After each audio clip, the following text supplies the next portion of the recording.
Even now we're speaking to the young man, Maltese man. Oh, good. From Housos. Paul Fenech, Yes. How are you? You're in I'm a good, mate. I'm good. But I've brought in like a couple of friends with me who are the stars of the film. We should explain here, just so that, like, you're in a box in another part of Australia, or are you even in Australia? Yeah, I think it's Australia. I mean, Check. So who are your friends there that I can't see? Jason Davis, who plays Dazza in the film, and Hello. Eldor, who plays Shazza. G'day. Hello, John. G'day. Hello, Father Bob. G'day. Well done on all your work, by the way. It's a very funny film. Thanks, man. The last time I saw you, you were pretty smashed outside the Channel 9 party, Cologis, and Good Father on you. Bob. I got some stories for you, bro. But Thank we can you, go into those comrade. later. Thank you. I need them. Because we're like SBS alumni. I was reading in an article, actually, where you were talking about how you were kind of encouraged slightly to be offensive in the early days because SBS unexpectedly had this hit on their hands with South Park, which just kind of came out of nowhere, and then suddenly they wanted to have offensive programming on either side of South Park, thus you and me being sent into rooms to come up with offensive stuff. Is that when you offended Ray Martin? No. I think that this was, I don't know, I think this is when I was just another stage of my offensiveness. I get offended by being called offensive. I just tried to make something that was funny, mate. They wanted something, that was in South Park's kind And of tradition. Housos is a documentary. Well, That's not offensive. Now, Housos was a TV series. I just as I was leaving this country, all this heat was stirring about Housos going on TV. Yes. But I was out of the country when everything either blew up or didn't blow up. So what happened? Well, the weirdest thing, so we had a clip on YouTube which we made for just like the end of filming party. So it was just clips of unedited rushes of the show, which we cut to AC/DC just for the cast and crew.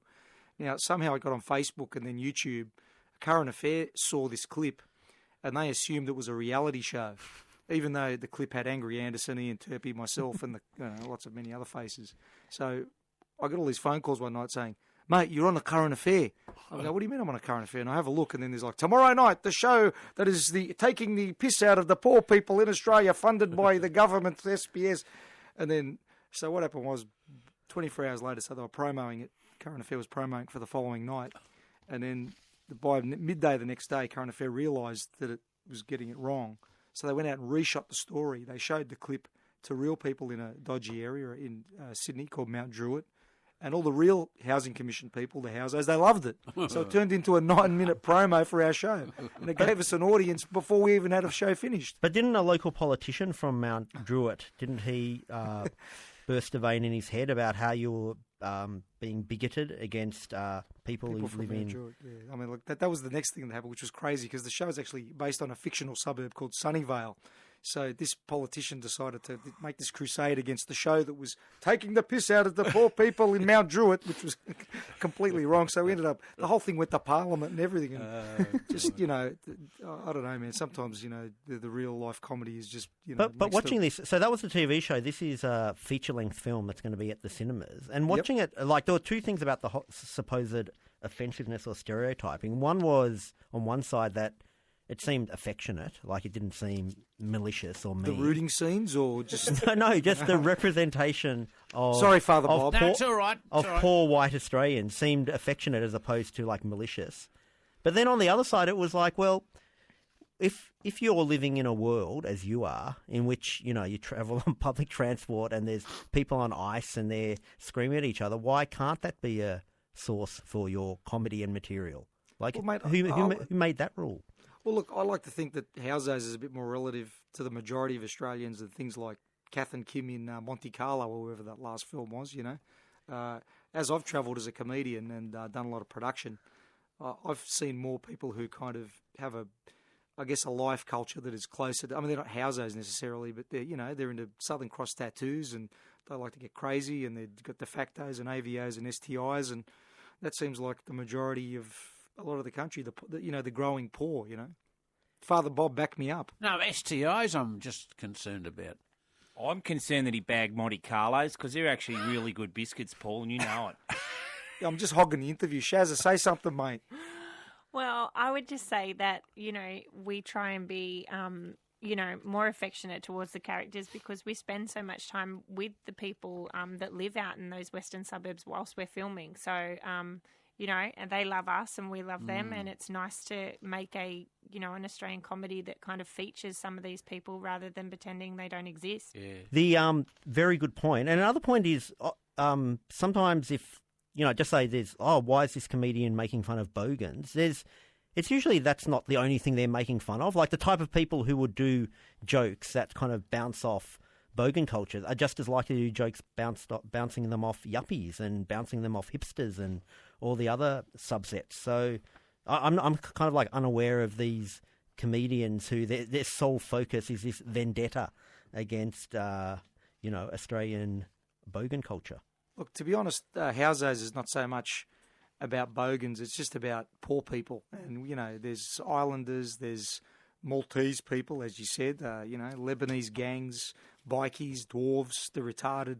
So it's kind of more about sort of coppers. Yeah, there's usually more jokes at the police expense than anyone else, to be fair, and the politicians. Now, can I read out this? Can I read out this flattering review of you? Yes, please. I say Paul Fenech is one of Australia's great artists. Just because he doesn't take himself seriously doesn't mean we shouldn't. Like no other director or writer I can think of, this guy sees art and charm in the lost 60% of the population that only appear on A Current Affair, chucking stuff at each other.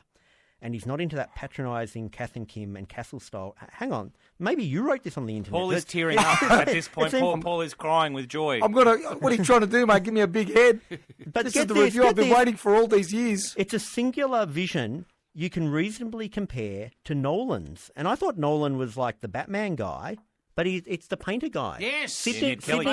Thank you. They're on Paul's wavelength. No money, no drawing skills. Nolan invented a clumsy, primitive style that accommodated his lack of finesse. Hang on, this sounds like it's having a go at you. Using house paint on wardrobe backing boards that conveyed how he felt about this country. Fenech has invented his own reality on steroids, low-budget genre, and if you can get past the rough humour, it's no less expressive in revealing the truth about many Australians. So that's What was that guy smoking when he watched the film? I know. It's all man. It is a good review, though. Now, there was one bit in the film where when you first go to the Northern Territory, Yes. and you spend a lot of time there, I was thinking, hang on, how come there's only white people in the Northern Territory? And you're going to say that there's a scene later on Yes, in which there is. they go back and he meets some Aboriginal Australians. Yes. But have you had that comment before? The comment I just made then? No, not really. I mean, look, in the story, they just went to hook up with some bikies and Shaz's mum, so it wasn't like a conscious thing to avoid, black people. I don't know. There weren't too many. But it's kind of like a weird one because I'm Uluru. accusing you of not making fun of Aborigines. So it's like a weird one, because it just seemed like not consistent with how everything was going up until then. Well, I didn't make fun of Jews or priests either, but I guess it's still a good movie. Yeah, sure. And what do you think you're going to get in? Come on, John, did you see that? It was a joke, mate. It was a joke. Did you perceive any trouble because of I don't want to give away what happens, but it is a bit politically incorrect what their crime is at the end. Like it's not, it's complicated. No, in a brilliant way. I love it, but it is kind of complicated by vandalising. What? Yeah, well, look, yeah, okay. In the film, yes, I graffiti Ayers Rock. It's in the trailer. It's no big okay, mystery. Okay. Sorry, I didn't want to give it away. But thank you for trying to keep the big secret. But it's not a big secret. But look, the truth of it is, I wasn't trying to be politically incorrect. When I wrote it, I thought, what would these clowns, if they went to Uluru, do?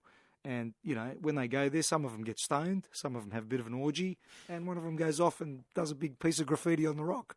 And it's just in keeping with what these sorts of characters would do. Comedy, big broad comedy is about people being stupid, and I don't know, it made me laugh. So. Yeah, and no walking out. Exactly. That's the new art, isn't it? We should have a special walk-out scene. Somebody's got to walk out. Well, if you don't push it that far, I mean, look, it's funny. Every journalist and every interview I've done, they go controversy, political correct.